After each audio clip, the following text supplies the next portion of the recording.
Hey everybody, I'm Alejandro Perez, the CGI Nerd, and in this video we're going to be taking a look at how to make this pot and also make the snake plant we have here.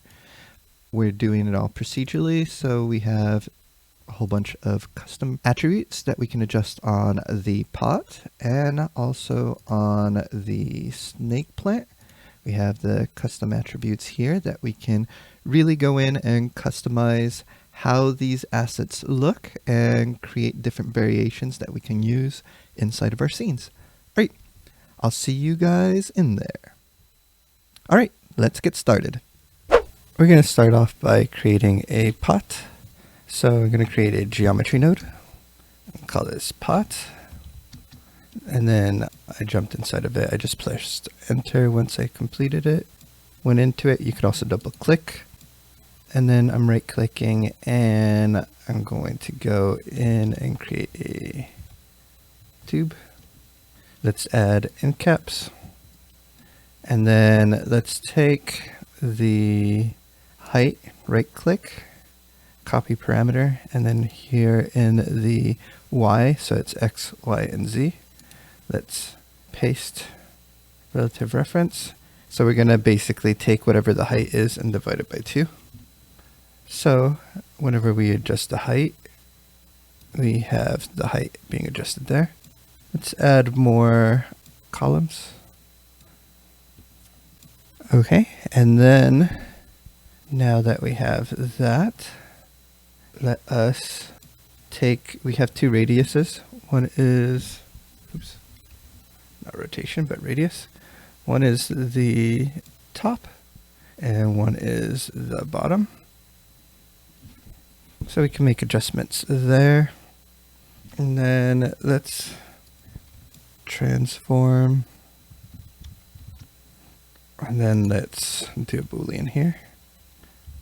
So the transform is going to be to basically create the second object. And then we're going to Boolean them together here. Right now they disappear because they're right on top of each other. But if we move with the translate one up, we kind of get this shape here. Okay, so that adjusts a lot for us there. And then let's take, do I want to do it with the same one? Yeah. Okay, so this is a kind of base shape for the tray. Let's just copy this whole thing here. And then let's do a merge. And right now they're both the same, but what I can do is take the height and really kind of bring it way down. Let's adjust the radius here for the second one. Let's try 0.55, something like that. And then this one, let's do 0.1, not 1, but 0.1. Oh, I was adjusting this one, sorry. There we go. I want to adjust this one here for the tray. 0.1. Let's look at this here, and then we can see the second object there. 0.01, 0.05. 0.08. So there we're too high. 0.06. Okay, let's just try that and see what it looks like there. Let's untemplate this. Okay, so here, the radius, I'd like to bring it down so that way it's a lot closer in the size. And then on this tube, once we're done, let's do a transform and connect it right before the merge. And let's put it up at, what was the height we did it for this? 0.06. So we'll move this up 0.06. So that way it should be on top of it. It looks like maybe it's still floating a little bit. So let's put it at 0.03. 0.05. 6. Let's put a facet here. Actually, let's do normal. It's probably what we need. There we go. Just so that we could see it a little bit better.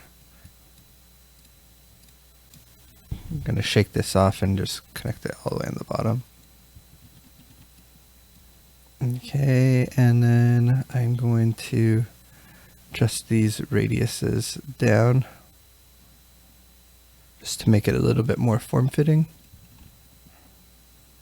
Okay. And then let's add color. And this color, I can keep it white. I think I'm going to make it look white, but if you wanted to, you can do something kind of like a clay pot. I'm going to keep it kind of like a white plastic. Okay, then on this one, what I want to do, select that and that, and let's do let's go up here and do it from up here. Modify, no, polygon, bevel, just so that we don't have too much of a hard edge there on either side. I'm gonna hold, what was it, for here, if you do Alt drag, you can get another copy, and then I'm just going to put it right here on the bottom since it's the same topology. It should work. There we go.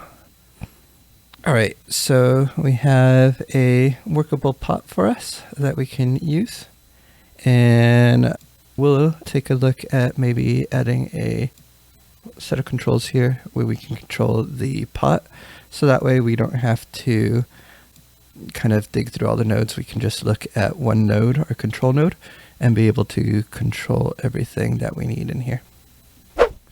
Okay, so let's start creating our custom control. If I right click here, we're going to create a null. So we're going to start typing null. A null is basically an empty node. It doesn't have anything assigned to it. Let's call it controller. And let's make this red, so that way it's easy to find. Okay, and then let's go to the edit parameter interface. Let's make this invisible and this invisible. So basically it just empties it out. Then we know we want to control the height and then the radius of the top and the radius of the bottom for both the pot and the tray. So that's what we will add here. Let's go to edit parameter interface, and all of these are going to be float vectors, or not vectors, just floats. So we're going to need 6 of them. So we got the pot height. So the name here is the name of the parameter in code, and then the label is what the user will use. So pot height. There we go. And then pot top radius. Pot top radius. Then pot bottom radius. Pot bottom radius. And then tray height. Tray height. Oops. Let's do that again. Tray height. If you just click off of it into another node or another property, it will not save it. So you have to click off of it inside of here, then go to the next property.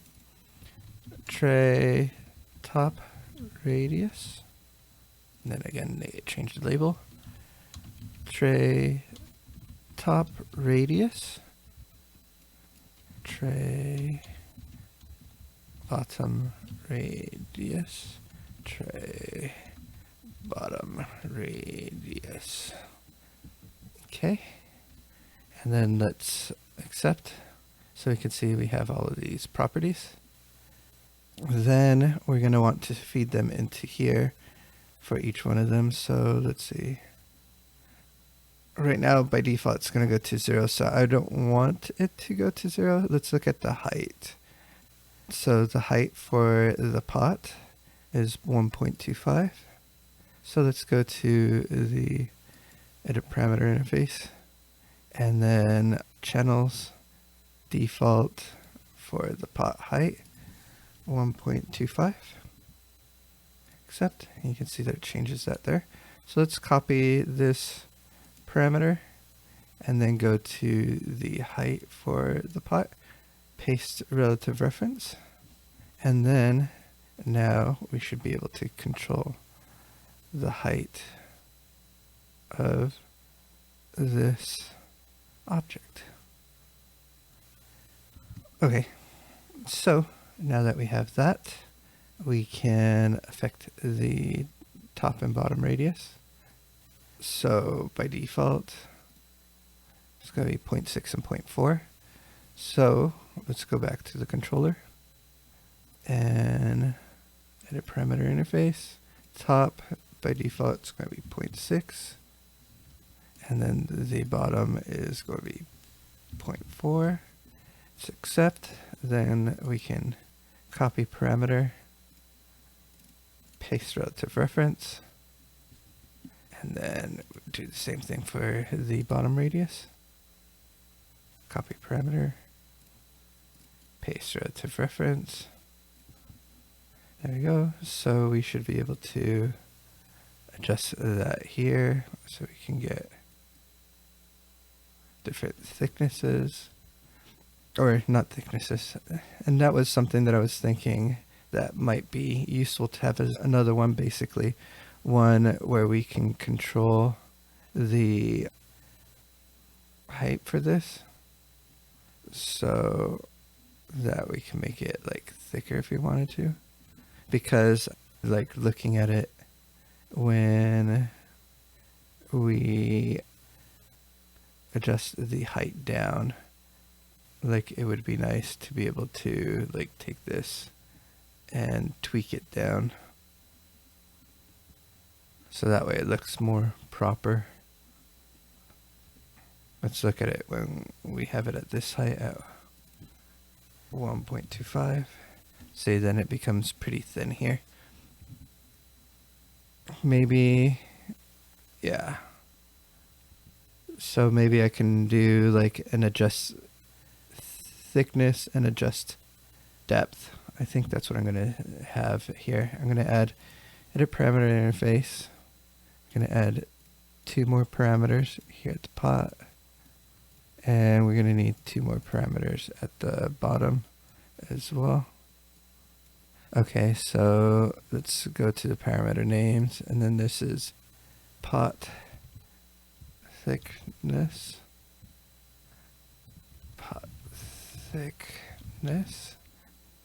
and then pot depth,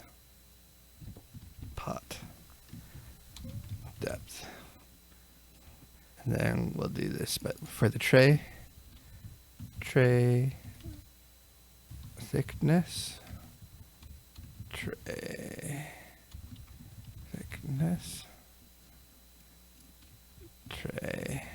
depth. Okay, accept, and then we can adjust these parameters. So let's make this thickness a default of 1. So let's go, oh, and then let's see the height. It's at 0.13 right now as the default. So we'll adjust that. Edit parameter interface. Thickness, channels, default of 1. Depth, 0.13. Accept. Okay, so let's copy the pot thickness. And that's going to go here. So basically, if we go into here now, we can adjust, I guess to a certain point, we can adjust it a little bit here with the thickness, and then pot depth is going to be the copy parameter, this one right here, paste relative reference. Okay, so we can adjust this a little bit, and then we'd have to kind of adjust this up, and we get more range. Yeah, so that will work. We can add a little bit more control, but I think just for what we're doing here, I think this is enough. Okay, so let's look at the tray height. Let's put it at like 0.45 and 0.4. And the height is at 0.07. And then 0.45 and 0.4. Okay, so we go here. Make sure. Yeah. Let's go to parameter interface. Trait height is 0.07. Top radius is 0.45. Bottom radius 0.4. And accept. And let's copy these parameters. Copy parameter. Paste relative reference. Copy parameter. Copy parameter. Paste relative reference. Copy parameter. Paste relative reference. Okay, then we're going to need these, so it's going to be 1 and 0.06. So let's edit parameter interface. It's going to be 1 and 0.06. Accept. Copy parameter. Paste relative reference. And then let's do the last one. Copy parameter, paste relative reference. Okay, so we should be able to control everything from here. Make it thinner if we wanted to. Adjust the depth, although it's like really, really small right now anyway, so I'm not going to do that. Pot height, so we can make shallower pots. Make it more straight if we wanted to. So, cool. We have our ability to make these pots. Okay, so we are going to create the ground level now of the pot. So what I'm going to do is we can take either this one or this one. Let's take this one. And then let's do a blast. A blast, basically what it does, it deletes your object, but we could also set it to a group. Each polygon has a face, so if we select this and we go to the numbers, we can see that each polygon has a face. Each polygon face has a number. Actually, these are points. Let's go to faces. There you go. So if we look at the top, that is 0, and this is 1. So the top, no matter how many edges we add on everything, is always going to be 0. So let's turn off the numbers right now. So in this group, we can actually type in 0. Let's visualize it. You'll see that we deleted the top, but that's actually the part that we want to keep. So let's switch it to delete non-selected. So that way we keep the top. Let's connect this down into the merge over here, and let's visualize the merge. So we have that ring. It's a little bit too wide. So what we can do is take this, and what we're going to do is take the top pop radius. So let's copy this. And then let's add a transform. And then on the scale here, actually we'll do uniform scale. Paste relative reference. Oh, because that's a value. That's not going to work. Because this has to be adjusted basically like down. Let's make it fit right here. Actually, we'll keep it, no, say at 0.9. That still works. Okay. So what we'll just do is add another control here. Actually, let's see. If we do adjust this, if we have it at 0.9, the pot, as long as the pot's working, it does adjust. So let's not add an attribute for that. What we can do is add an attribute for its height though. So let us go here, edit parameter interface. I'm going to bring in another float. This one's going to be soil level. Soil level. And then we will accept. And actually, let's go back in here. Let's set a default. Actually, the default is 0. Yeah, we'll keep it at a default of 0. So let's copy parameter here. Then we're going to paste relative reference here. So now, if we go in here, we can adjust the soil level. And we can adjust it down. So as we adjust it down, we're going to need to adjust the level of the... As we adjust it down, we're going to have to adjust the scale of it as well. So what we will do is add another attribute here. And let's throw that in there. This is going to be soil area size. Soil area size. Okay, and let's go back in and edit the parameter interface because I want to change the default. So here, we go to channels. This is going to be 0.9. Apply. On the soil level, let's make this 1 and -1, so that way we start off in the middle. And then go up to, yeah, that's fine. Apply, accept. Okay, so the soil level now, we can go down and up. So that fixes one issue. And then the soil area size, we need to copy this parameter. Let's go into here and then paste relative reference. Okay, so now if we were to adjust it down and we know that we need to adjust it, we can do that there. Okay, and this adds a color to everything.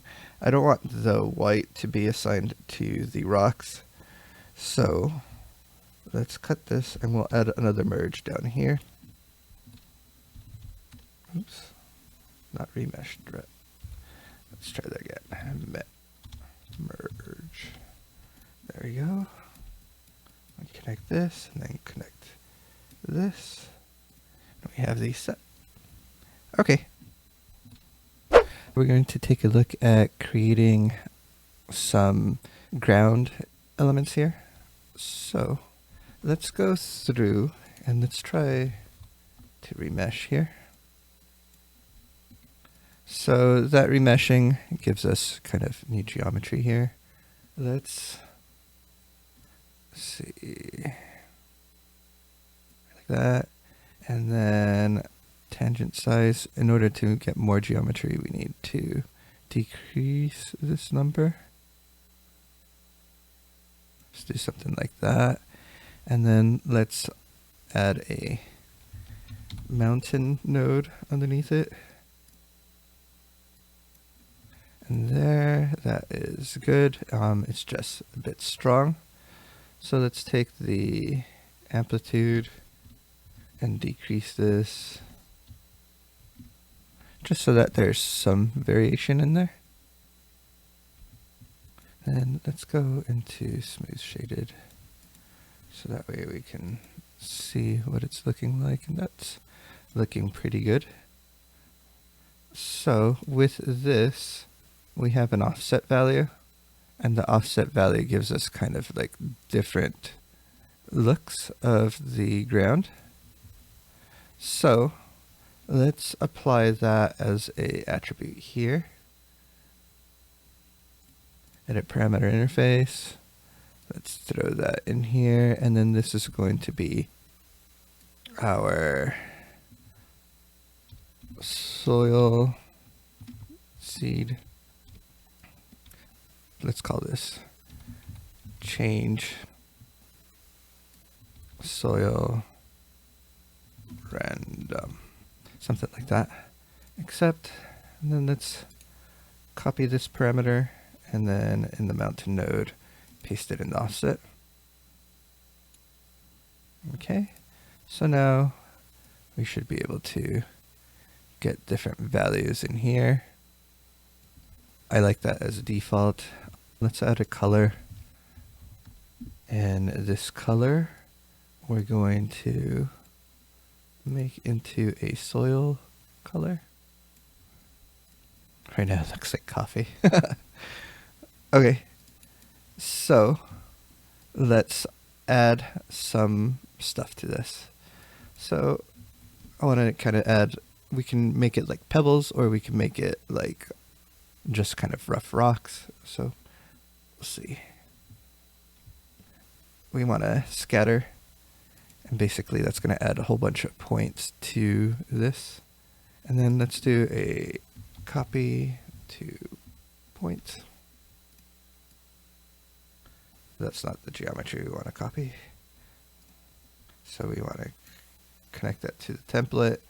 And then for right now, let's add a sphere. There's a whole bunch of them right on top of each other. So let's take the radius, make this way smaller for each one of them.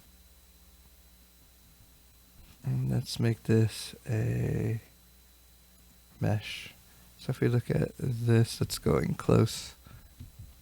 And let's look at the wireframe. Okay, mesh is not what I want. Polygon's what I want. So that way we got kind of a random shape like this. Then let's add a mountain. And the mountain basically will give us random shapes, and here you can see that the mountain is way too high. So let's look at this. Let's do the element size like 0.01 as well. There we go. So that's giving us different shapes. Let's put this at 0.001. Let's make it a little bit more cool. And then let's take this and make it a little bit flatter. Oops.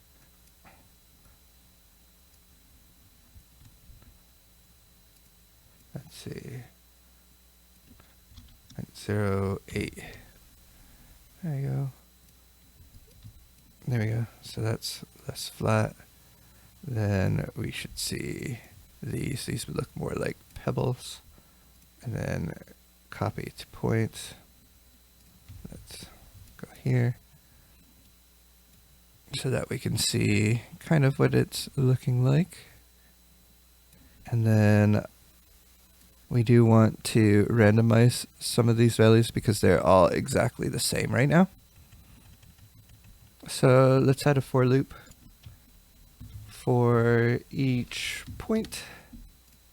So for each point of these, we're going to copy to points and then put that at the output.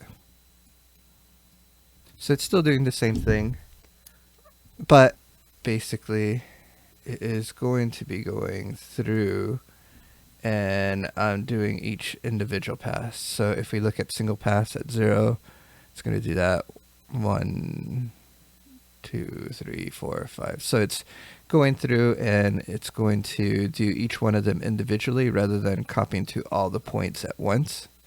So when we do that, we can actually go over here and create meta import node, which give us iteration value so that we can randomize it.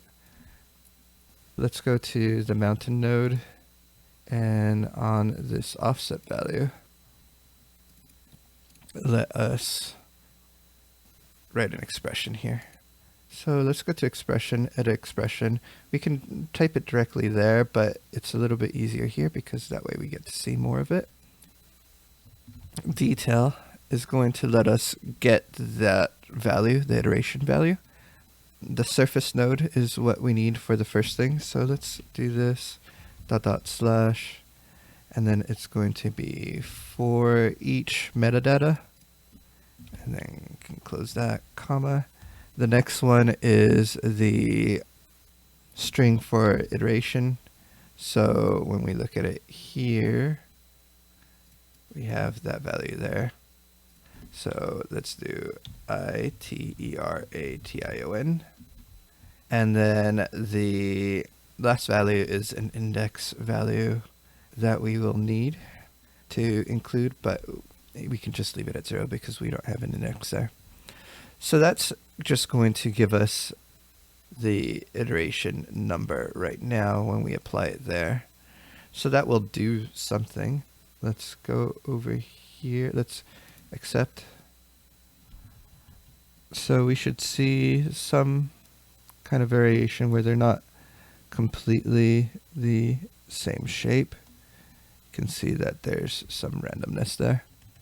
We should be able to see it a little bit more if we go in and in the amplitude 0.01. See, just so it's more dramatic and we can see that the shapes are all different. 7. Because I want more than what I had before, but less overall. I think that's good. So in reality, we can keep it like this, and it will look okay. We can change the color of it and smooth it out. But I want to make some adjustments on this because we can't really adjust the rocks if we wanted to. And I'd like to be able to do that. So with this expression that we just created, it's not very, oops, let's go over here, the mountain node. With this expression we created, let's go to expression, and expression. It's not very kind of customizable to get a lot of variation between one to the other. It's always going to be one number off from each other if we decided to like augment it or something like that. But we can do a randomness. And then basically we can add the point value there. So that gives us a different number to seed it. And let's apply this. And what you'll see is that they're starting to look a lot more similar to each other because random gives us a value between 0 and 1. But what we can do is do a fit 0, 1. And then we have to tell it a range that we want to go. So let's say 0 to 1000. We can close this parentheses and then let's apply. Okay, so let's see. Float, float, float. Okay, we have fit 0, 1, 2, 3, 1, 2, 3. Let's do something like this. Is it just that we need to revisualize it? Nope, it's not liking that fit 0, 1, so let's go back in and edit it. Okay, so I want it to be up to 1000. So let's just double check something. If we just remove everything from the fit 0, 1, there we go, and then let's apply. Oh, it's giving us the errors down there. Let's put this back in. Apply. Unable to. Syntax error in the. Missing a comma. There we go. So after the random value, we do need to put a comma in there. And that should calculate fine. One little comma messed everything up. So now we can go over here. There we go. So let's click this. We can see the expression here. Let's go to edit expression. So inside of this random, we can give it a seed value. So let's put it +0 for right now. But we're going to change that eventually in a few minutes. There we go. So let's change that now, actually. Here, let's take a new value. This is going to be pebble seed value. Okay, and then let's add spaces. Okay, so now we can copy parameter here on that pebble seed value, and then let's go to this mountain node. Let's highlight that 0 and then paste relative reference. So it's going to add that to that section there, but it won't get rid of the expression. We're just changing that for where the 0 was. Now, if we click here, pebble random seed, we can change this and we get different values. It does take a little bit of time to update, but we get very different looks. Okay, so let's take a look at adding some variance in the color over here. So we do have a color node there. Let's look at this really quick in wireframe. Okay. Let's look at adding a point pop. So connect that there and then connect that here. Let's double click to go inside of it. So inside of this point pop, let me push W to get back into the solid view. We can take the P, add a turbulent noise. Oops, not into P, but into CD. So we're taking the position, making some noise, and it creates kind of a noise pattern like that. And then inside of the noise, we can kind of adjust the frequency if we liked.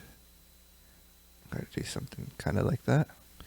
Then we can also add a ramp parameter, connect it in between. And this is going to be our ground color. Okay, so now that we have that set up, let's jump out. We don't need this color anymore.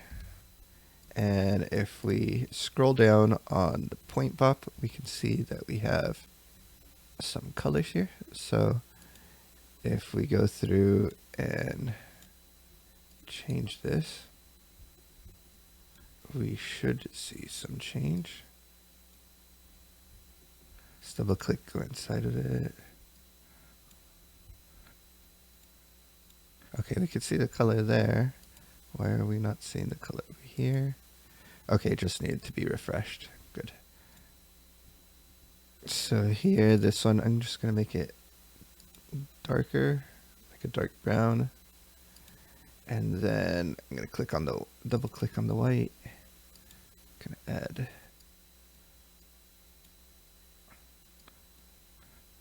there, just the color a little bit. So we have kind of a pattern like that. Let's look at it all the way at the bottom. And what we will see is, oops, I templated it. I want to visualize it here. Is that the rocks will also have like all that patterned color that we have on the dirt underneath. So that should make it a little bit more realistic or believable at least. I can jump in really quick and let's go to the noise and add a little bit more frequency.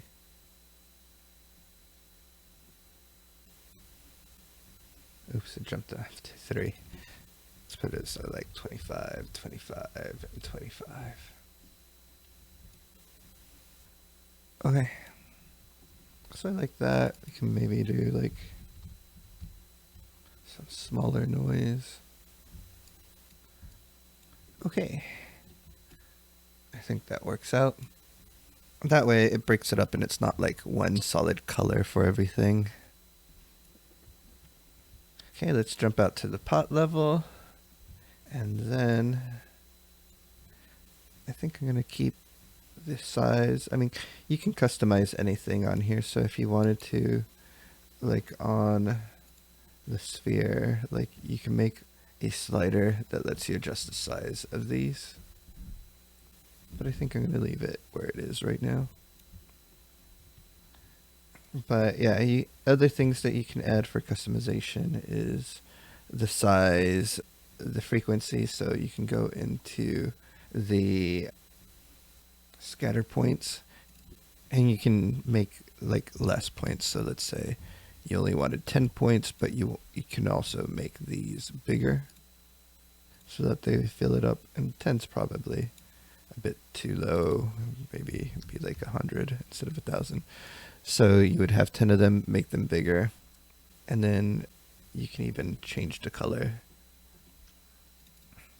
So we had it at 1,000, and that looks okay. We can probably even like add more if we wanted to. It's not 21,000. Let's see what that ends up looking like, but that's going to be too many. I meant to do 2,000. Halfway there. Actually, if we wanted to for ground, that might not be too bad, but I don't want it to take that long to calculate all the time, so I'm going to put it at 2,000. I like that better. Okay. So now that we added that color, let's add some color controls over here. So I'm going to edit parameter interface, and then we have ramp color. So we can change the color of the pot and the tray, they'll change together. Then we can change the color of the, oops, and these are both ramps. We can change the color of the ground. I guess this will be the color of the pot. Nope, that one's wrong. So let's see. Let's go into edit parameter interface. This one here, the RGB mask. Color, that's what we want. Okay, let's label this. This is going to be our pot color. And then this is going to be, oops, pot color. There you go. Okay, now let's go to the ramp. And this is going to be our ground color. Or I guess we've been calling it soil, so let's call it soil. And we haven't been using spaces. There we go. Accept. Okay, so pot color. Let us change the default color.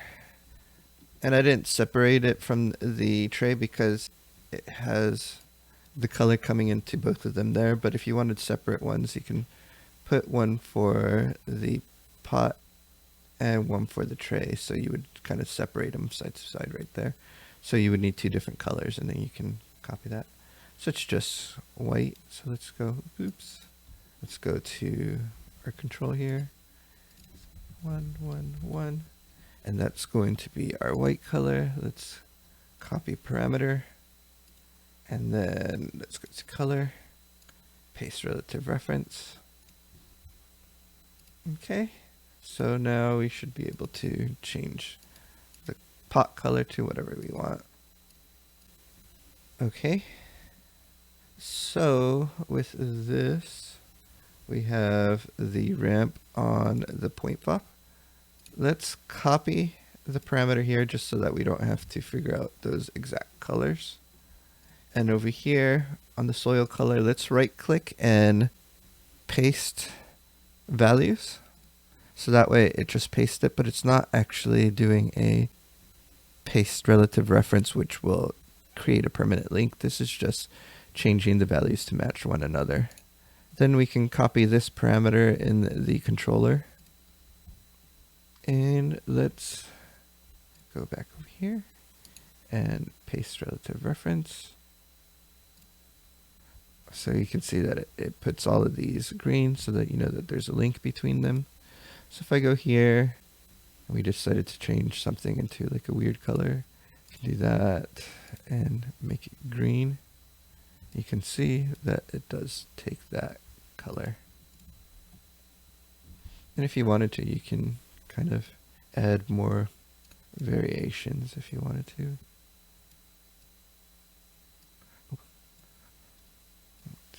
Just want to grab from next to it. Nope. Okay, there we go.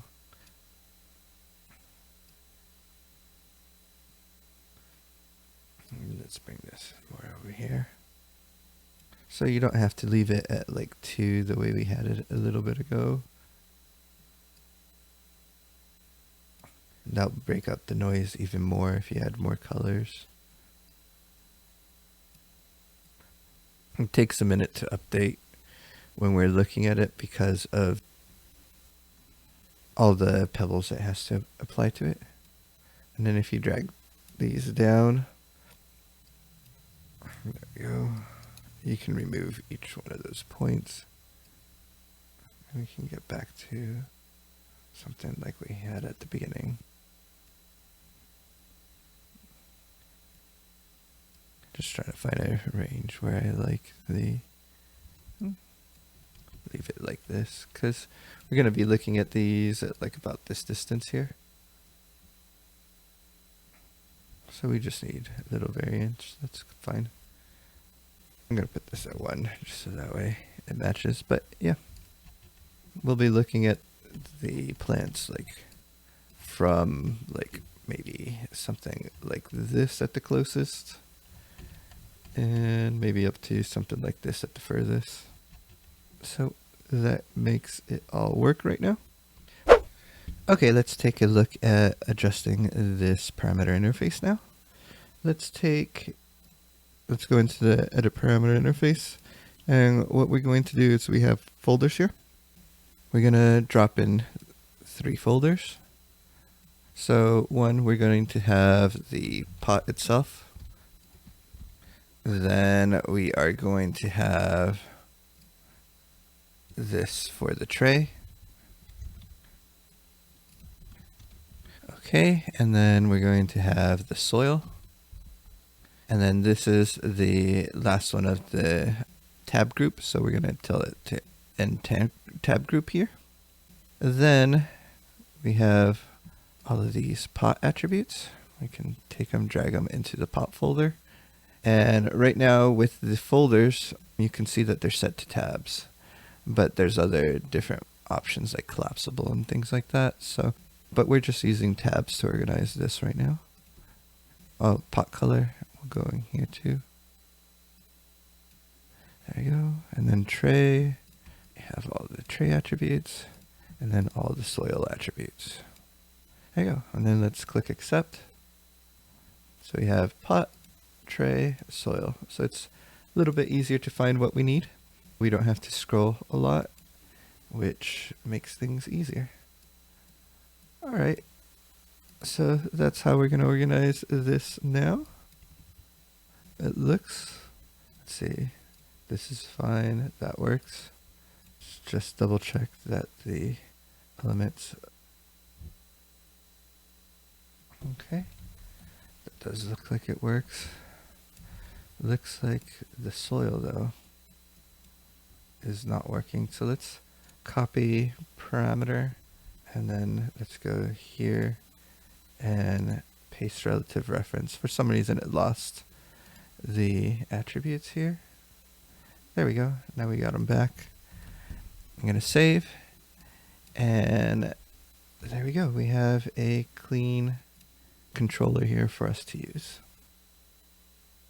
Okay, so we're going to start on the first plant now. I'm going to create a snake plant. So let's create a geometry node here, and then we're going to name it snake plant.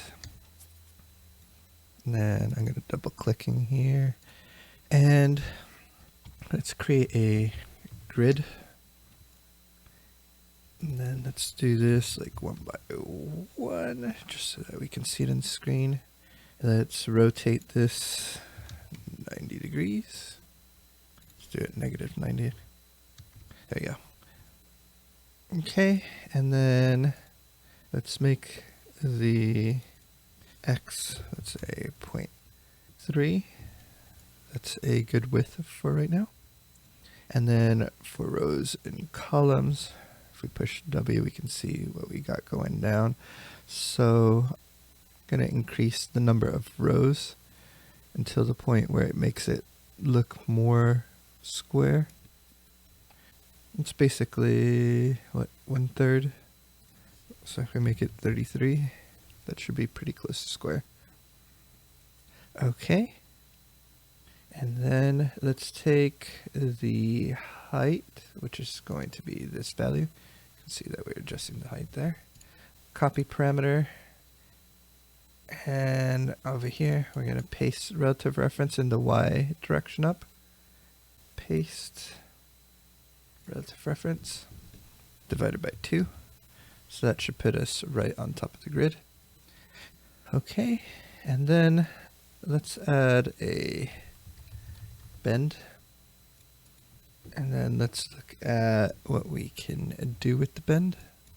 So first I want to create kind of like the profile. So let's see what happens right now. So you can see the direction that the bend is going in right now. So let's change that. So the up vector, let's put this going along the Z.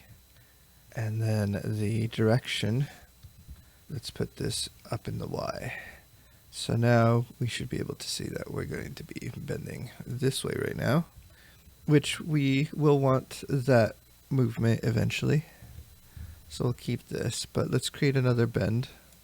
I'm just going to copy this, hold down the Alt key and then click and drag on the bend. I'm going to put this beforehand, so you can see that it's adding it on top of each other. And then here, it's changed the direction, so the capture direction is going to be along the X. And then let's put this length 0.3. And then we'll see that we can bend the side here. So that's another direction that we're going to want to be able to bend. And we're actually going to bend it like in this direction, something kind of like that. And then let's copy this. And we're going to do another bend. And this bend is basically going to be the same thing, except that it's going to be -1. So that way we create a bend on that direction. So when we get to this point, we can see that we have 2 bends. And then here we bend the whole plant back. On this one, I also want to taper. So you can see that we have some taper. So this will be useful for us later. So that gives us some tapering, but it is pretty even along the whole thing. So what I want to do on this is uncheck the taper, and I'm going to copy that and put it here right before, and then on the bend on this one, let's put it at 0 degrees. And then let's copy this parameter for the height of the grid, and then go back into the bend shape here, and then where it says origin, I'm going to paste relative reference here, and then divide it by 2. So that way we have the capture length starting kind of at the middle. And then for the length, we're gonna do, paste relative reference divided by 2 as well. There we go. So that way we have a taper here that we can kind of control. So let's add a taper here. And we can kind of like squish. Actually, now that I see that squish control, and then squish pivot. Okay, so we can actually, with these 2 extra controls, we can actually control it all the way from the bottom. So let's delete this bend. We'll do it on the last one, so that way we are using less. Let's do this here, taper, and we can see that we have that squish, and then we can kind of push that, and then the taper goes all the way up to a point. And I do like that. I do want it to taper a little bit towards the bottom as well. So I will need that other channel here anyways. But let's take the bend all the way down to 0. And then we already copied the Y position for the height. So let's do this paste relative reference. So it's going to start all the way at the top now, but what we're going to do is change it to the -1 direction. So that way we have a tapering happening in the opposite direction as well. And then if we look at it, we're kind of creating this shape over here. But on this taper, let's not get it as wide or as tapered. So we're going to start a little bit wider. And then we have a shape that is going to work for our leaf for the snake plant. So this is actually looking pretty good. And then we can tweak a lot of these settings with the way we've set it up. And I want this even wider so we can overcrank it. There we go. Okay. And then I guess one last thing that we can do is poly extrude. And let's do distance. Let's do 0.01. So that way it has a little bit of a thickness, although it's going to be overlapping here at the tip. So on this bevel where it's going to overlap it, I'm just going to kind of extend it to the point where it doesn't overlap. Just a tiny bit. Okay, and then we want to output the back, and then let's turn on the side group. So I'm going to push W so that we can see the wireframe. So when we output back, we make sure that if we look at the back right here, we're actually adding the geometry so that it's a thickness. And then let's do poly bevel. And then here for groups, we did the extruded sides. So there we go, it selects the sides there. And then let's put 0.01, 0.001, 0.03. There you go. So that way we have a bit of a softer edge, so it's not so hard. Then if we wanted to, we can smooth it out a tiny bit. Oops. So if we bypass it, you can kind of see how it fixes and smooths out things a little bit. Let's see if I can taper this down a little bit more so it looks a little bit more like a point without causing any issues once we've smoothed it. So that looks pretty good now. And then we'll need to add some custom attributes that we can randomize, but this will give us also the ability to kind of lengthen it, although if once we lengthen it, it does cause some issues with the shape. So maybe we'll lengthen it in a different way. We can add a transform at the end. And then this transform, we can scale it like Y, and that gives us a better shape, and then can make it wider, and then we can flatten it out or extend it out. So I think we'll use this transform to modify the shape for the different leaves in this snake plant. Okay, so we're going to move on to adding some procedural texture to this mesh here.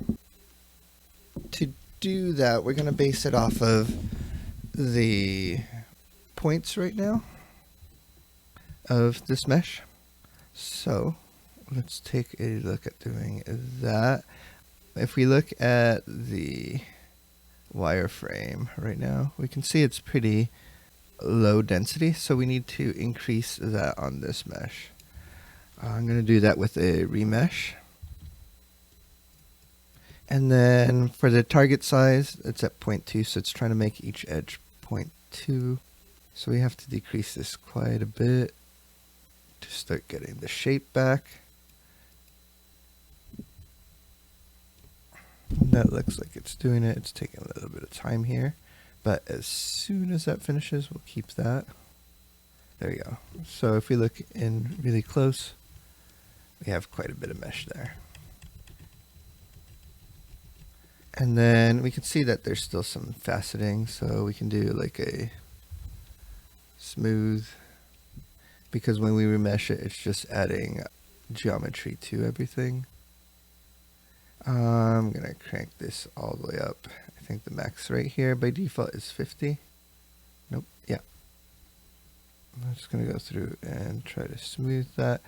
And because it is so high density right now, it would take a lot more to smooth it. So what I'm going to do is like maybe bring it to 0.08. I have the smooth there, and then I can remesh it here. Let's bring it down, maybe not to all the way down to 0.01. Let's try 0.03. That's much quicker, and it gets quite a bit of geometry for us. Okay, and then here, what I'm going to want to do is add a point fop. So point fop. Let's jump into here. And we're going to basically take the point data and end up connecting it to the color. So right now, by default, it's just going from like 0 to 1 to assign a color depending on the X, Y, and Z value. What we can do is maybe add something like turbulent noise. And then let's increase the amplitude, and we can see some of the detail there. We can adjust the frequency. And then we can also adjust it on each individual axis. So for the snake plant, it's going to happen a lot more vertically like that, but maybe less horizontally. And if we go into the negative values, as you saw there, it's going to start growing back. So let's try 0.05.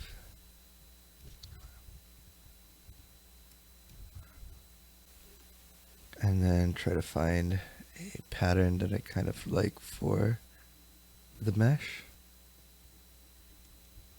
Extend this down to. And then we can also add some roughness, which will add a little bit of detail. Okay, I like something kind of like this, and then we can use the offset values, and it will give us different options. Let's copy this value and see if we put it in the Z, if it works out. See, it's like too straight there, which is not going to be good. Try it like 1. Okay, I like that better. We're getting some more of the detail back in. Yeah, I like the amplitude higher. Okay, so we have something like that. And then we need to be able to assign colors into this range here. So I'm going to do a color ramp. Oh, it's actually called a ramp parameter. There we go. Okay, so, oops, jumped out too far. Let's go back to snake plant. And then on the point pop, if we scroll down, so we were originally here, we just want to go into the snake plant and the point pop. When you scroll down here, we have the ramp. It's basically taking this name here. So let's say plant color. And once we added that, we could see that it kind of blew out the noise here. So let's try to put, if we put the amplitude back at 1, I'm going to just bring it up a little bit, but not too much. Okay. Okay, so scrolling down here, so plant color. These darker areas, want it green, but we want it a kind of darker green color. And then this light color, we're going to have it green, but it's going to be a lighter color like this. And then now looking at with the color, I want to maybe on the turbulent noise, this value, let's decrease it some. Something like this I think looks a little bit better. Okay. And I just set the offset to 0. We'll change this later. So when we have different leaves, we'll get different patterns. So let's bring this back to 0. There we go. So we have a plant here with some texture. And we can move on from here. But I think this looks pretty good. Okay, so now I wanted to go back and modify this plant. So we've done quite a bit on it, but we decided that we want to make some changes. So that's one of the powerful things of procedural modeling. If you want to go back and make some global change to everything, you can. So looking at this plant, we can see that the edges are very smooth and flat, but that's not really what the plant looks. This is very looking synthetic right now because it looks a little bit too perfect. So usually with the snake plant, we have some rippling on the plant along the edges. So we can go back and add a mountain node. You can do it before the bends or after the bends, but before the extrude to add the noise. So it will look a little bit different each way. Let's try adding it over here really quick, but then I'll move it so that you can see what it would look like. So basically, we're going to jump back to this point of the mesh, or we'll jump all the way back to this point. But I'm going to start off with doing it at this point. So let's add a mountain node. And with this mountain node, let's visualize it. We can see kind of breaks it apart because it's a bit too strong. So let's bring this down, something kind of like that. And then on the element size, so we don't want it too low. We just want it enough where it's kind of curving the geometry. And we can see that it is kind of overlapping the end there. But I kind of like this. Maybe it's a little bit too strong. So one thing, because it is too strong, we can probably put it like 0.01, and that gives us some waviness, but it doesn't completely break it. 0.03 maybe. Oops, there's 2 points. We only need 1, and let's delete channels. Try again. Delete channels, there we go. So that looks pretty good. 0.3, let's try 0.2, it's kind of somewhere in between, just so that there's some noise there. It's not perfect, but if we jump all the way down here, it'll go through and calculate everything, and all the information that we did past that point isn't going to be lost. So that is good. Let's bypass this here, so we can see the difference. And actually, let's just visualize it here because it's a little bit easier. So if we turn it on, we can see what it looks like versus it off. I'm going to click Alt and drag off to the side to create a copy of this. So right now this isn't being read, if I can put it here, and let's turn the bypass back off. So we can see kind of what it does. It gives us a little bit of rippling here. And let's look at this point here. It's still going to be bypassed, but what it looks like. So it does give us a similar effect. It's a little bit different, but it's similar. What you should be able to see is that I can probably crank up this amplitude quite a bit more, and it's not going to destroy the tip. But I can also like increase the element size. Okay, so you would need slightly different settings, but you can get something similar. And then again, it will go through to the whole image. And then if we go all the way back up here and bypass it, you'll see that this will smooth out versus when it is on, it looks a little bit more organic and natural. So it's a little bit of a change, but it's going to do a lot. And the cool thing about this, just like with the noise that we use for the color in the previous video, is that we have an offset value. So we can actually like get quite a bit of different variety on here. So if I change it all the way up to there, and then we look at what it looks like, it's going to be a different looking leaf shape. Versus if we had it at 0, let's see that the offset is different. 100. Let's see if I got a different shape here. Okay, so let's put it at 0 for the default right now. And I am going to delete the one after the bends. I'm going to keep it before the bends because I think I like the control I can get out of it better.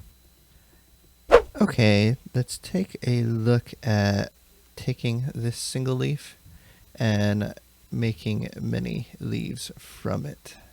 So here, I'm going to start off with a transform. And then let's bring this up here. And it is perfectly centered. Right now, what I'm going to do maybe is in the Z, push it back a little bit.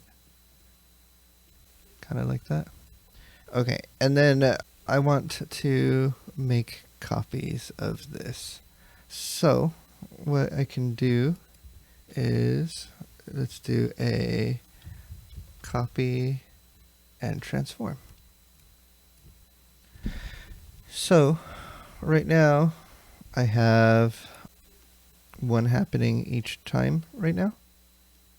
And if I look at it, they're right on top of each other because I have 2 copies. So at this point we have 2 copies, but if I want to see it, I actually need to make changes to it. So here we can see that we are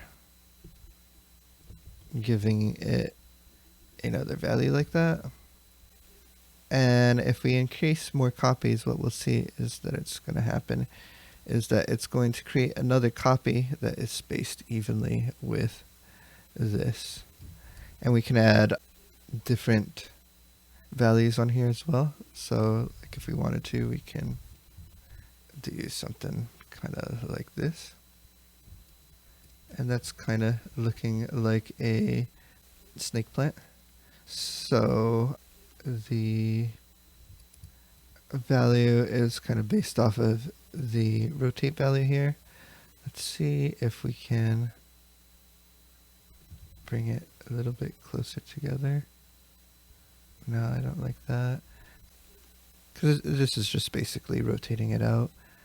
So what I want to do is maybe not have that transform yet, or actually let's not delete it, but I can shake it, bring it off, and then connect it afterwards so that it will bring it up here. That is good. And then that one's fine. This one's the one I want to change. The less you have, the more it's going to be standing up, which is good.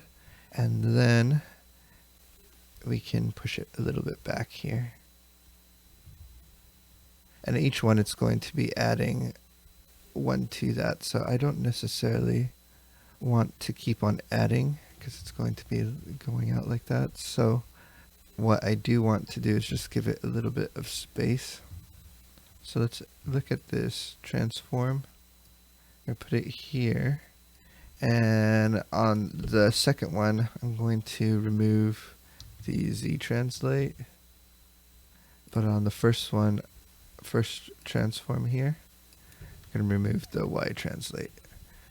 So let's try like 0.03, 5.1. Okay, I like that a little bit better. And then we can maybe decrease the number of copies that we have, because probably have too many. And then we can increase, let's try like 80. Increase that. Let's decrease the transform. That's looking pretty good. And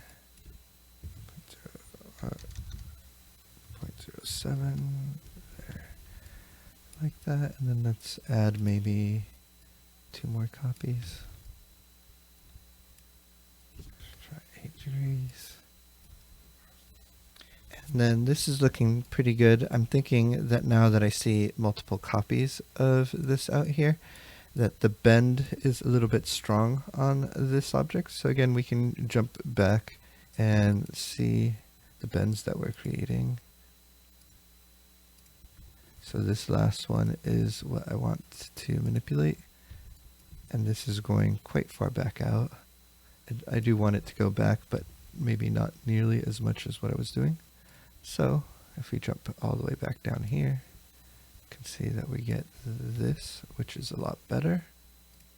And then let's decrease this. And then I can make this a little bit narrower. So I'm just going to go all the way to the grid, and on the size here, not too skinny, but just decrease it a little bit. What was it at before? Oops. Let's just do Control Z here. It was at 0.3. Let's try 0.15. 0.2. 1.5, so that they're a little bit taller. Nah, we'll keep it at 1. Okay, so this is looking okay. We do have some, and at a certain point, we're not going to like really worry too much about interpenetration, but we do want to take care of some of the worst offenders. So depending on kind of like how we're going to see this plant, like you may never see that it's interpenetrating there, because we're doing the procedural plants, especially once we get to things that have a lot of twigs and leaves. Things are going to be interpenetrating quite a bit, which will give us a more actual natural look, but there's less pieces here. So I'm going to jump back down to the copy.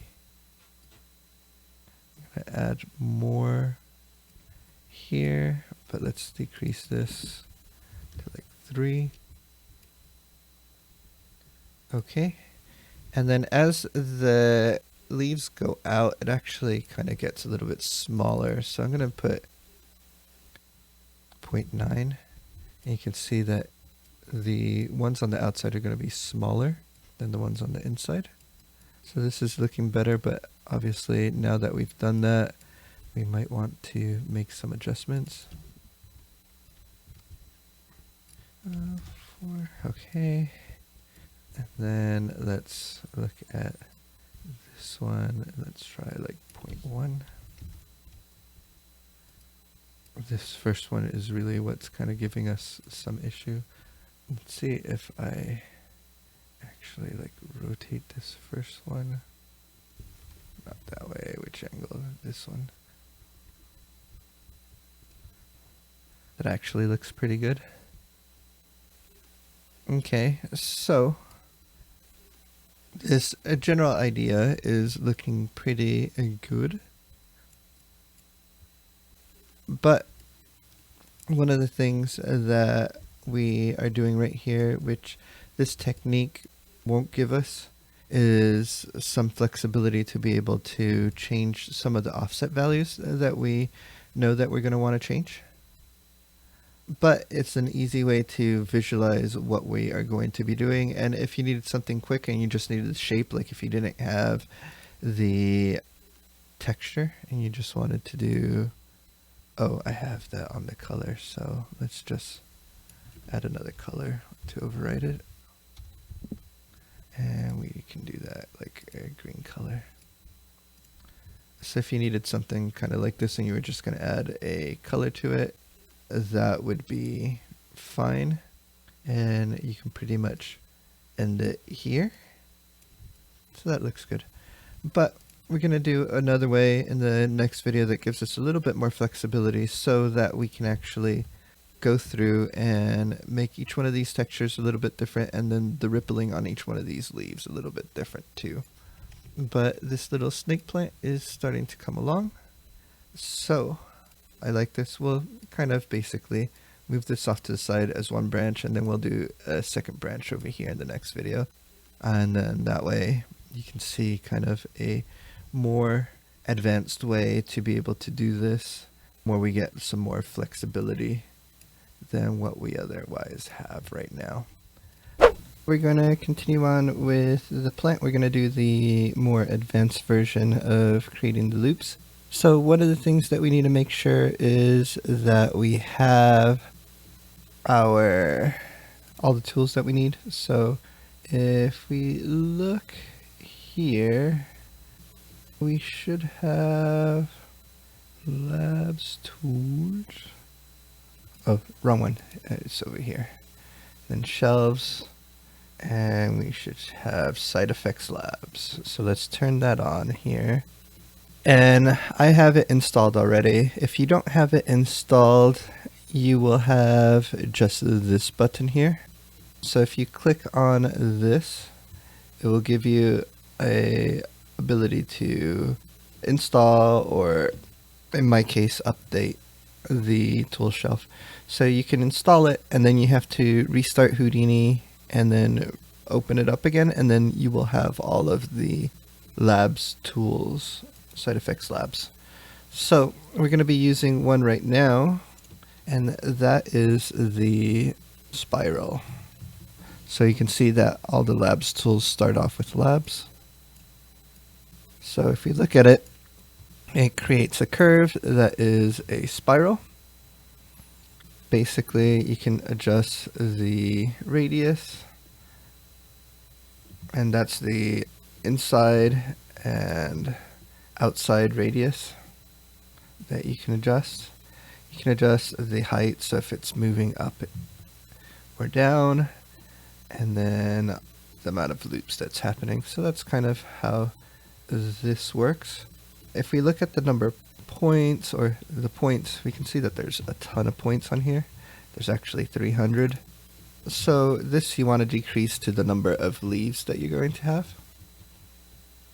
And then let's do a for each point loop. So it creates a loop, and we need an input over here, set of points. So it's going to basically do something for each point that exists inside of here. Right now it's not doing anything. We have to connect it over here somehow. Okay, and then what I'm going to do is click on here.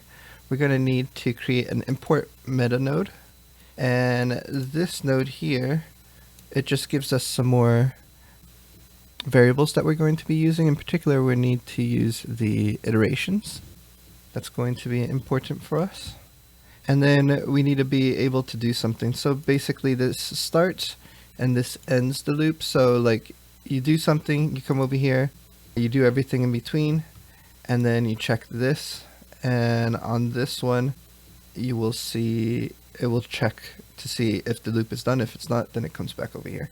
And it's basically, you can see the loop right now, it's just looking at points. So once all the points finish from this, then it will stop.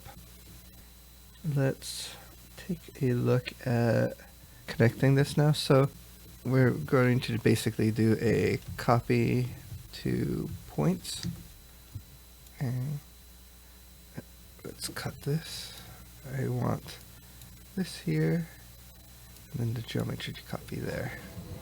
So we can see that it copies over all of the pieces of geometry. It's not following the spiral because the spiral, if we look at it here, if we look at the normals, there are no normals. So let's go about creating that. And the way we're going to achieve that is creating a poly frame. So if we look at it here, we still don't have normals, but we can see that it created a name for the normal name, and it also created tangent. But what we can do is say make the tangent name n, and it will basically replace the normal there. And actually, yeah, let's turn on the normals here, and we can see that there are normals. They're kind of just overlapping each other right now. If we take the spiral and make a lot more points, we should be able to see more of the edges a little bit. It's just pointing to the next point, so it's going to be kind of like along the whole surface there. But we don't need that many, probably need around 10, if that. Okay, so let's look at the end result here for the loop. Let's turn off the normals because it's got a lot on the leaves. There we go. So it's created them on that spiral, and we actually offset it here. It's probably going to be better working from this point. So let's shift this over to this side, and we'll reconnect this from this. And let's look at how it looks now. There we go. So we can make some adjustments based off of the spiral. So we can adjust the radius if we wanted to. And actually the leaf is kind of in a different position than when we want. So let's add another transform. And let's just, I think it's going to be in the Y. Yep. Let's rotate it -90 degrees. There we go. So we get that, and then we can tilt the plant out if we wanted to. And then we can now kind of adjust the spiral. So if we want it tighter, we can kind of come in more like this. And we're going to make adjustments to the size and scale and things like that. We can also decrease the number of points. Let's say we wanted like 5 leaves. We could do that and then adjust this out however you guys want. But that is the general idea on how to get the leaves assigned to this on each loop. And basically, like if we look at this, let's see, can we control it here? Single pass. Okay, so when it runs the first time, if we're only looking at pass 0, which is the first pass, it's going to be that. Then we can take this, check pass 2, 3, 4, and for each point it's going to have a pass, and each one stands individually. But when we turn off the single path, it actually, this last node combines everything together. Alright, so this is the basic setup. Now we just need to add randomness. Okay, so what we're going to be doing here is start adding some random values on here. So we're going to use the iteration number that we have here. And the first thing that I want to kind of adjust is this material. So I'm going to click on it here, and basically what we wanted to change is this offset value. So I'm going to go to the turbulent noise. If we go in close here, let's see if we can do it up here. No, we can't do it up here, but we can do it down here. If you middle mouse button click on the offset on the turbulent noise, you have the promote parameter. So we can do that, and we can see that it goes away from right here. But where it is available now is on here. So now we can manipulate it directly here. So what I want to do is start writing an expression. So let's do detail and then open parentheses. We can see that it has an explanation of the code. It's string, string, float. So for us, it's going to be the name of the path, the name of the variable, and then the name or the value of the index number. There's no index number on this, so it would be 0. We can take this and drag and drop it there. So that gives us the path for this, but we need the metadata. So we need to drag this into here. There we go. So just add the detail, open parentheses, and then we can put this in quotes, and then comma, iteration, comma, 0, and then close parentheses. So that already has given us some change for each one.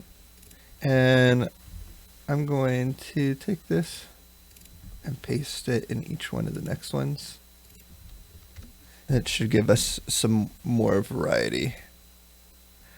But they're kind of like offset exactly the same. So I want to give it a little bit of randomness as well. So what I'm going to say is like random, and then we give it a float value, which is going to be that index number. And then if we go all the way back to the beginning, so I put the close parentheses at the end for the random. I'm going to do fit 0, 1. Then we have that random value, and then we could put comma, negative 100, comma, positive 100, close parentheses. And then I'm going to copy this, paste, and paste. So this will still give us a random number, but it is based off of the point number, or the iteration number. I just want to kind of add a value that is different. So like times 5, times 22. And this is, I'm basically multiplying the data node in each one where we got the details from the iteration. So I'm just multiplying it by different numbers. And that should give us different offsets for each one of the values. Okay, so now we should have different textures on each one of these values. So essentially this expression that we have here, I'm going to do it over and over again. And I'm just going to change this value right here, what it's multiplied by for the randomization. And then we're also going to, for the fit 0, 1, change the range. So right now it's creating a random number between 100 and, or negative 100 and 100, but different values we may want to change that value. So let's go over here and go to expression toggle. Oh, not expression toggle, sorry. Go over here, expression, edit expression, just to make it a little bit easier for you guys to see. Okay, so like I said, we have the fit range, and that encompasses everything here. Then we have the random, which goes up to this point right here. And then we have the detail expression, which is from here to here. So I hope that makes it a little bit clearer. There's something else going on here at the end. What is this? Let's cancel really quick and make sure that the expression, I don't know why that is there, but we don't need that. Let's do apply. This is what the expression should be like. So the detail, the rand function, and this random function basically gives you a value between 0 and 1.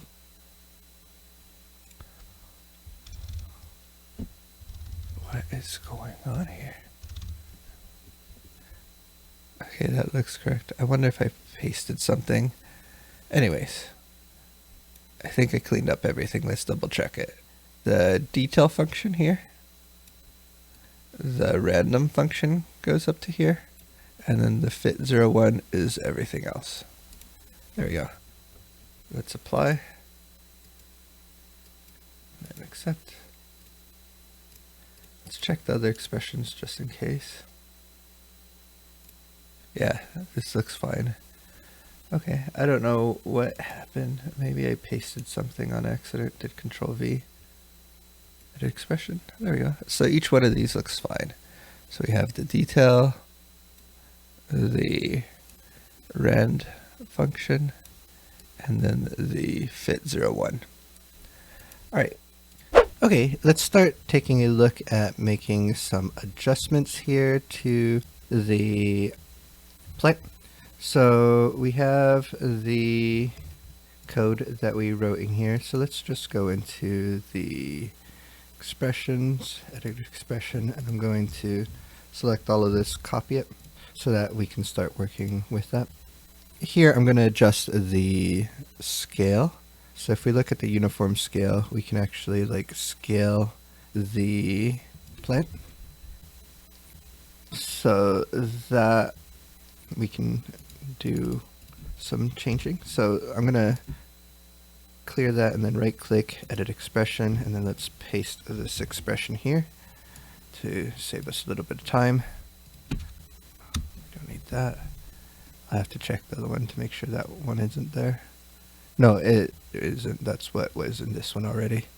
Okay, so we want to fit range, and then it gives us a random value, and then let's say between 0 and 1 for right now, but we're going to make an adjustment. So it's creating a random number based off of the metadata, the iteration, and then it's going to place it between 0 and 1. So let's accept, and you can see that it did that.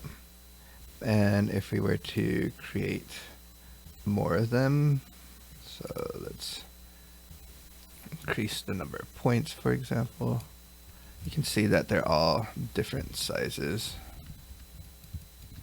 Okay, obviously that's too many, but fit it back down to 5, and there's some really tiny ones in there, but that kind of works. And then let's see, I think that's just moving it up. I'm going to copy this really quick and connect it to the end, so that way we have that here as well.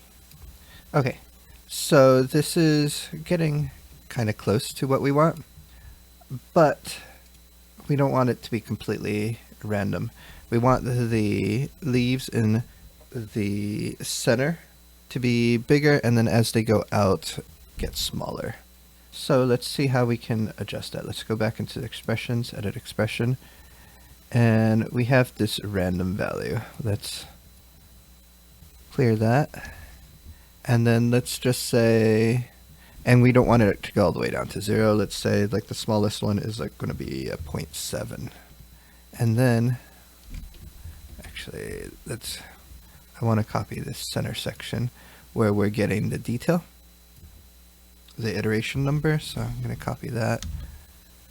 Then we can get rid of the random, and then I'm going to paste it back in there. So we're going to use the detail number and then arrange it from like 0.7 to 1. And then let's accept. So we can see that the leaves on the outside are getting smaller. But the problem is that it's going over the range of 1. So what I'm going to do, since I know I'm never going to have over 10 of them, let's go into the expression. So we need a number between 0 and 1. So if we just take this and divide it by 10, we should get a value between 0 and 1. And you can see that it's starting to scale it down. And let's look at the expression again. I'm going to move it up here and just do apply so that we can make changes. We could do like 0.5 and apply. And we can see that it kind of scales it. And then we can do like 3 if we wanted to and apply. So the inner ones are bigger. Let's try 1.5. Let's fix that. Okay, there we go. There you go. That looks okay. So we have different size leaves. Okay. I like that. So that gives us a bit of a range of them kind of scaling down as it goes along. Right now it's pretty even, so if you did want to kind of change it a little bit, let's go back into the expression one last time.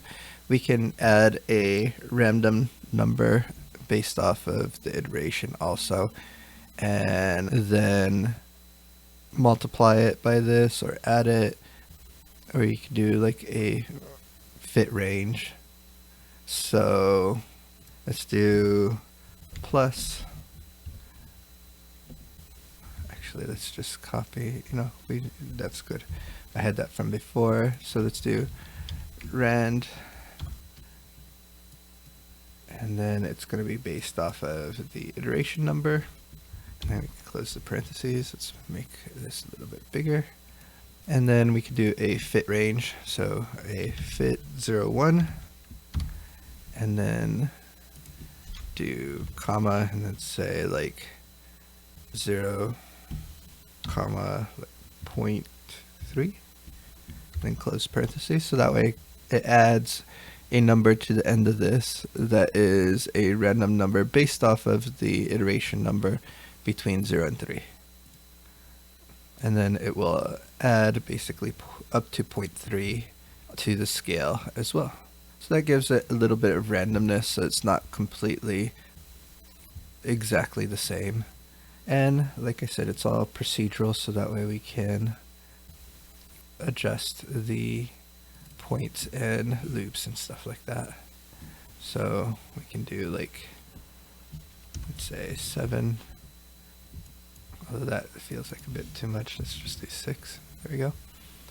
And we can like increase the helix count if we wanted to. Oh, I don't want the helix count, sorry, the loop. So do like 2. So you can see that it loops around and whatnot depending on what you set there. So it's all procedural and it will update. Okay, so let's take a look at setting up some of the rotations on here. So we have the scale right now with an expression, and we're gonna kind of copy that expression. So I'm going to go into the edit expression, select everything, Control C to copy, and then I want to adjust the rotations. So this one here is basically how it's going to rotate out. So let's go in and go into expressions, edit expression, and then here let's paste what we had. So we're taking the iteration number, dividing it by 10, and then creating a number between 0.5 and 1.5. So we know that we kind of want to start it around 6 degrees. So I'm going to start off at like 6. And then as it goes out, I am going to set it to be more. So let's say like 15. So we don't need enter. And that's smaller. Let's apply. So if we do this to 30 and apply, you'll see that the inside ones are the ones that are rotating out. So let's inverse this. Let's do 30 and then 6 and then apply. And you can see that it starts kind of going out as it gets further out. So this is looking kind of okay. Let's do maybe like 3 and 15. Now let's apply. Okay, that's a lot closer to what I want. Let's take this random number. So we did the fit range and a random number, and let's give it a different seed. Let's multiply it by 0.5. I said divide, but I meant multiply by 0.5. So that gives us some differences there. Do like times 25. Apply. Okay. So we have the rotations, and we can adjust this just by adjusting these numbers over here in the future. But let's accept this for right now. And then the other thing that I want to take a look at is way up here. I'm not sure which one it is that would run it, but one of these bends. It's not going to be a 90-degree one. That's a 90-degree one. This one has 0 bend. So that's the bottom. Let's do that, and then must be this last bend. So we got 4 degrees, but we can rotate it out more like this as well. So I'm gonna take that rotation value expression, set it expression, and then let's select everything, copy it, let's close, and then let's go to that last bend over here, and then let's go to expression, edit expression, and paste it, and then instead of 15, and we have the number being 4, so we could start it there, and then 15. Let's see what that looks like to begin with.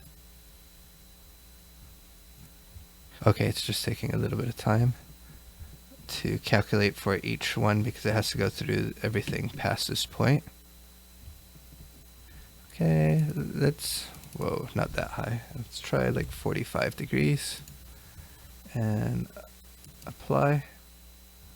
And then again, it's just going to take a few moments to go through and calculate each one of the leaves.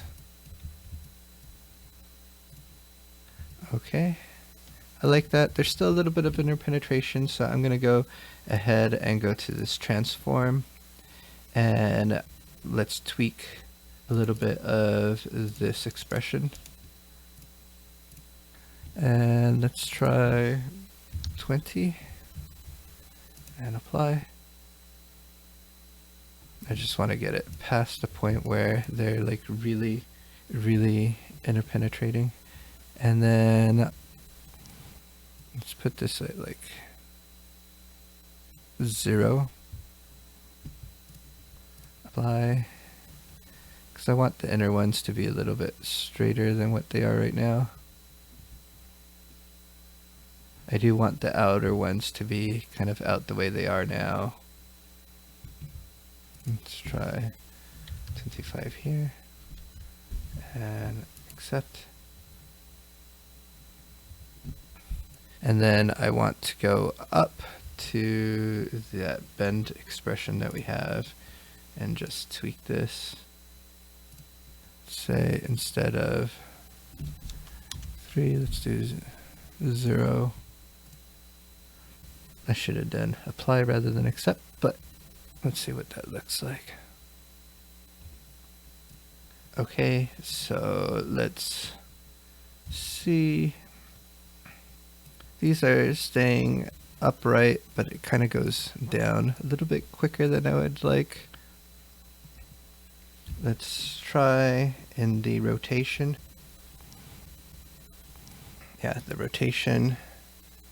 Let's edit the expression. And then let's put like -10, not 100, just -10. Apply. See if we can bring some of those a little bit further straight up. I do like that, so let's try a little bit higher, -20.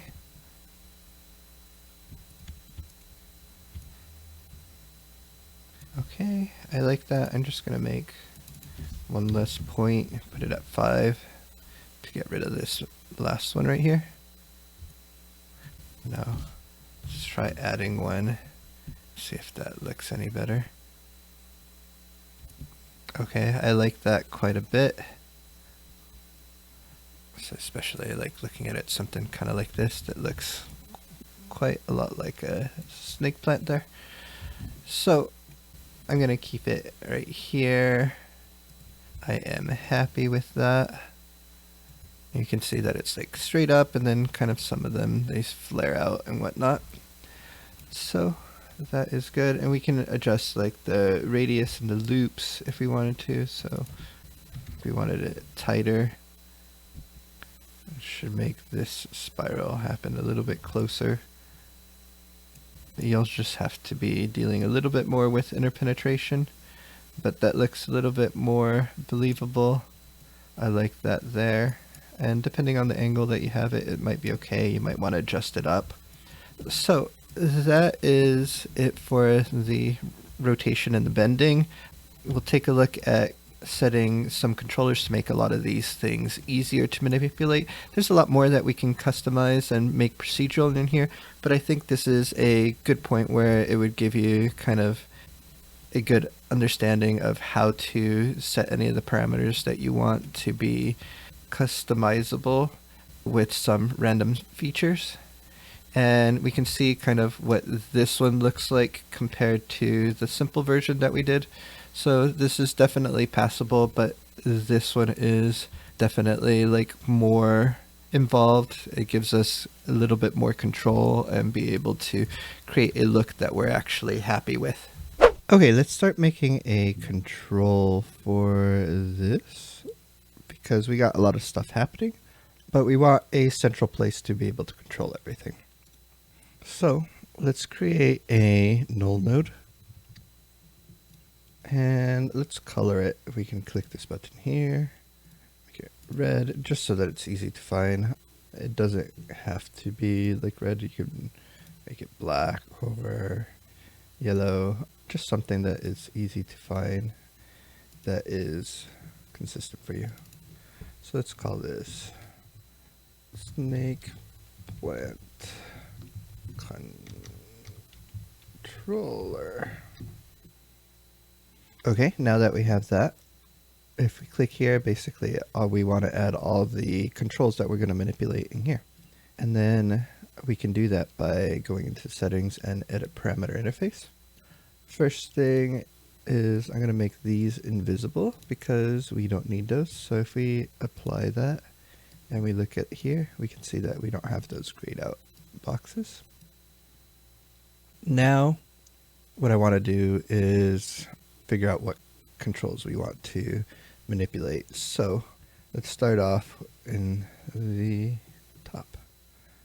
So over here we have the size basically of the grid because we're creating a grid, and we can make it thicker and less height and things like that. So we can do, let's say, a float 2, which is going to be 2 floating numbers, and this is on the controller. So the controller is floating right now, so we can just drag it over here so that we're next to it. The name is going to be the name of the parameter that is going to be used for any of the code in the background. So this one cannot have any spaces. So we can say length, height, snake, plant. On the label, I'll do the same thing. Length, height, snake, plant. So on this one, it can have spaces on the label. Range, we can check this and make sure that it doesn't go below 0. And we can lock it. So that way we can't put it below 0, but we can go up. Right now it's between 0 and 1. That's fine, but they can overshoot past 1. So let's just accept that. And then we click here, we can see we have those two parameters, length and height. So here, let's copy this parameter. This is going to be our length. So I'm going to delete the 0, right click, paste relative reference. Actually, I did that backwards, sorry. Let's redo that again. So I pushed enter. It's going to have the expression for us here. Let us delete channels. And this is going to be 0.2. Okay, so the 0.2 is the width because that's the object. Now let's copy this parameter. And then we can go to the grid and then highlight this one and paste relative reference. Push enter. There we go. So now it's going to go through and remesh everything. I'm going to start off with just highlighting this. So now for the length, we can control that here. And we can do the same thing for the height. So let's make this 1 and then copy parameter.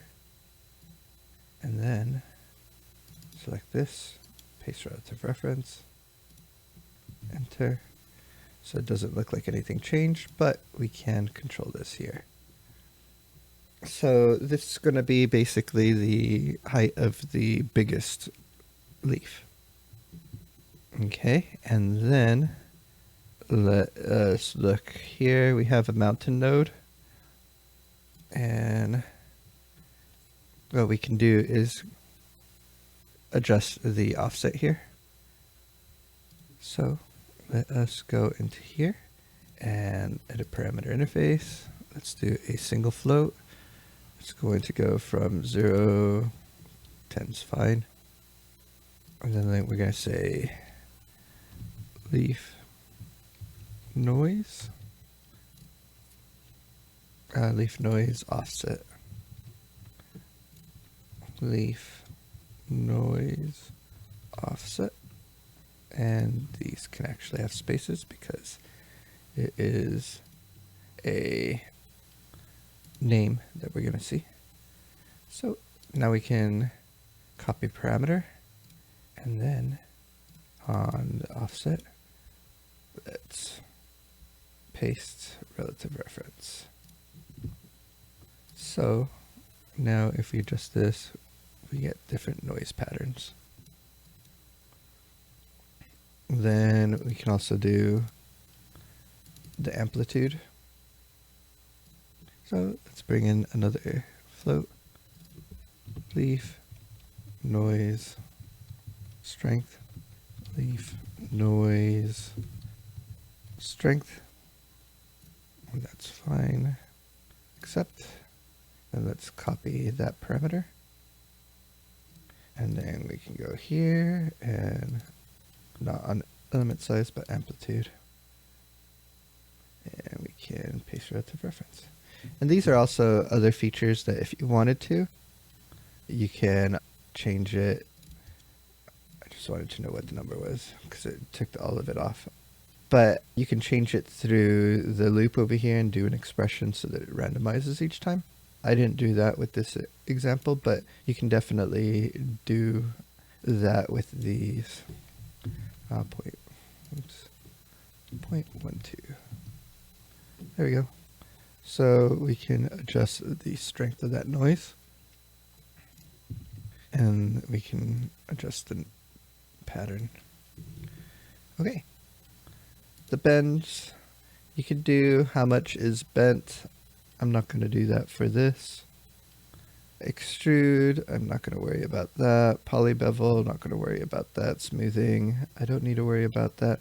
Transform, what does this do compared to this? Do I just have a random transform that's extra here? It looks like it because I don't think it's doing anything. So let's get rid of that. Remesh, smooth, remesh. Then we go through and add the texture. So let's bring this down over here. So the offset is already changing there.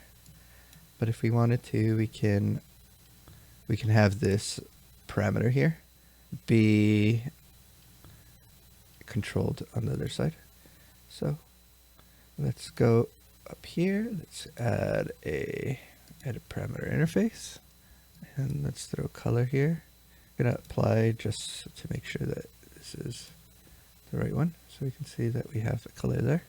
So I was gonna say snake plant color, snake plant color, and then I am going to accept snake plant color. There we go. So let's look at the color that we got going on here. Oh, that's an individual color. I want an actual ramp. So let's choose the correct attribute. That gives us a chance to show you guys how to get rid of an attribute that you don't want. It's really easy. You just go to the edit parameter interface, select it, delete on the keyboard. Ramp color. There we go. Snake plant color. Snake plant color. Accept. Now this looks correct. So what I want to do is let's just copy parameter, and then over here let's paste values, and then we can see that it changes it to be exactly what we have going on right now. Then we can copy parameter, and then over here right click paste relative reference. So if we change something, let's say added like a blue color, it will go through and be incorporated into the whole plant. There we go. So we can control the color here now. And then let's look at the spiral. This is where the rest of our control is going to be happening. So I'm going to go all the way down to the transform. And now that we can see that, let's move this kind of in between, so that way we can do the spiral and do this. But on this, I'm going to put it above these over here. So I want to be able to control the number of leaves and twist. So here, let's go to edit parameter interface. And then I'm going to have two values. Let's put them up above the color. And then we're going to say number of leaves, number of leaves.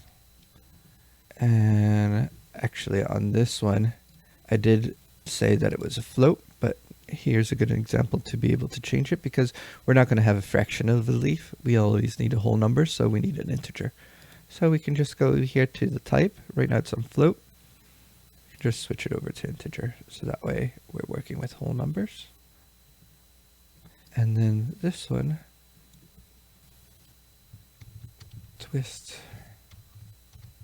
twist, and accept. Okay, so we can see that we have number of leaves and twist. So on the spiral, oh, we can do a radius, I guess. But it's going to be under loops. Point is going to be number of leaves. So we have it set to 7. And twist is 1.1, because that's the number of loops. All right, so let's copy this parameter. Go here, paste relative reference. Nothing changes because it is the same. It's still recooking everything and setting up all the values, but we shouldn't see anything change. And then twist, copy parameter, and then paste relative reference. Okay, so again, going through and cooking everything. So over here, so let's say we had like 0.5 for the twist. So it should go like half the amount. And then we had like 4 leaves instead. You can see how that changes it. Maybe the twist 1.5. Oops. I push escape to stop it because I put 0.5. I just need 1.5. So let's delete channels. That should clear it. And then do 1.5. If you wanted to create more leaves, 10. There we go. Let's say we wanted more noise. 0.5, just blow it up. Can make it really wavy if you wanted to. So quite a bit of customization. Offset, let's just put a value there. 10, so it should be the same thing except that the different noise pattern. There you go. All right, so let's put this at 0.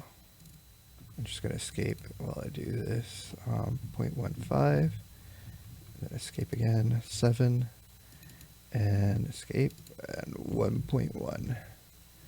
And then I'll let it cook now. It should go back to the defaults that we had. 6, 7, there we go. And we have our little snake plant. All right, so I'm going to leave it here. Obviously, there's more things that you can throw into this controller if you wanted to. And at this point, I'm just going to leave it the way it is. I'm going to save the project, and we are going to be done with this snake plant. This is what we ended up with. Cool. I hope you guys found this useful. We'll see you guys in the next video. Bye.